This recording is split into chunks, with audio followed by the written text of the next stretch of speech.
Today, we're going to dive into a really fascinating way of looking at the ancient Song of Songs.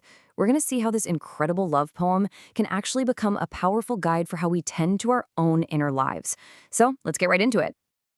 So let me just start with a big question for you. When you think about God or the divine, what's the image that comes to your mind? Is it a harsh, unforgiving desert? Or is it more like a vibrant, welcoming, life-giving oasis? Seriously, how you answer that really sets the stage for everything else. For a lot of us, a relationship with the divine can feel like it's framed by things like fear, guilt, and shame. But what's so cool about the Song of Songs is that it offers this radically different alternative, a connection that's built on awe, on grace, and just pure delight. It's a total mindset shift. To really understand this shift, though, we've got to start where the poem's main character starts, and that is in a desert of fear. So we first meet the bride in this poem, and she's in a state of total neglect.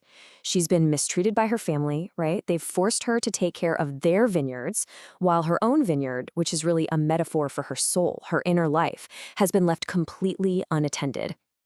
And there's this really powerful parallel going on here. Her harsh family life is meant to mirror Israel's slavery back in Egypt. Just think about it for a second. When your entire reality is just relentless, backbreaking labor under a harsh taskmaster, it's so easy to project that image onto God. You start seeing God not as a source of comfort, but as just one more person to hide from. But then, everything changes. She discovers the oasis, and her entire perspective gets turned completely upside down. It's a real turning point. So in the middle of the barren Judean desert, there's a real place called En-Gedi, and it is this stunning explosion of life. I mean, waterfalls, green plants, all of it. It's this incredible symbol of refuge and new life right in the middle of a place of death, and it's a super important location in the poem. And this is where her new vision just clicks into place. She looks at her beloved, and she doesn't see a taskmaster anymore. No way.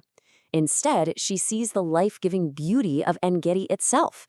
She actually describes him as a cluster of henna blossoms from that very oasis. Okay, now this is where it gets really, really deep.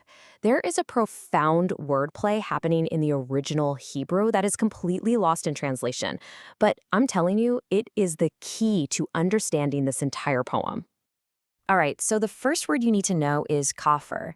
As you can see here, this is the Hebrew word she uses for that beautiful white henna blossom. On the surface, it's just a word for a flower. Simple enough, right? But here's where it gets amazing. There's another incredibly important word in Hebrew, kafar. This word means to cover or to atone. This is a huge concept in Hebrew spirituality. I mean, it's the root of the word for Yom Kippur, the Day of Atoning. So here it is. This is the big reveal. Look at these two words, kofar, kafar. In Hebrew, they are spelled the exact same way. They sound almost identical. This is not a coincidence. The poet is doing this on purpose. The bride is saying something so profound here. Her beloved isn't just beautiful like a flower. He is her atonement. He doesn't cover her with shame. He covers her with beauty. So let's move to the final act of this story and see how this brand new understanding empowers her to completely reclaim her own life. Let's just quickly remember where she started, okay? Her inner world, her soul, was this neglected vineyard. It was trampled on, uncared for. It was a place of total helplessness.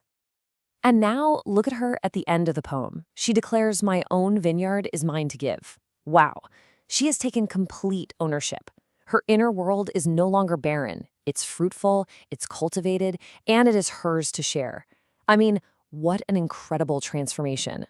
Now, the poem uses another powerful metaphor for the soul, and that is a garden. The Hebrew word for garden is gan. And check this out. Here we go again with another incredible linguistic link. The Hebrew verb ganun means to guard or protect. So the very word for garden, gun, implies that it's this precious space that is meant to be defended and protected. It's built right into the language. So what does all this mean for us? Well, to reclaim her garden, the bride had to learn to care for it first. And that's the core principle right there. Your first priority has to be tending to your own soul. And let me be clear, this is not selfish, it is absolutely essential. An unattended garden simply cannot produce fruit for anyone else. It's just not possible. You know, think of it like the safety instructions on an airplane. They always tell you to secure your own oxygen mask first before you try to help anybody else. And why is that? Because if you pass out, you're no good to anyone. Tending to your inner world, your garden, that's your oxygen mask. It's the prerequisite to being able to truly show up and care for other people. So, we're going to end where we started with a question for you to take with you. If your inner life is a garden, a space that is meant to be a beautiful oasis, how are you tending to it? What are you doing to guard it, to cultivate it, and to truly delight in it?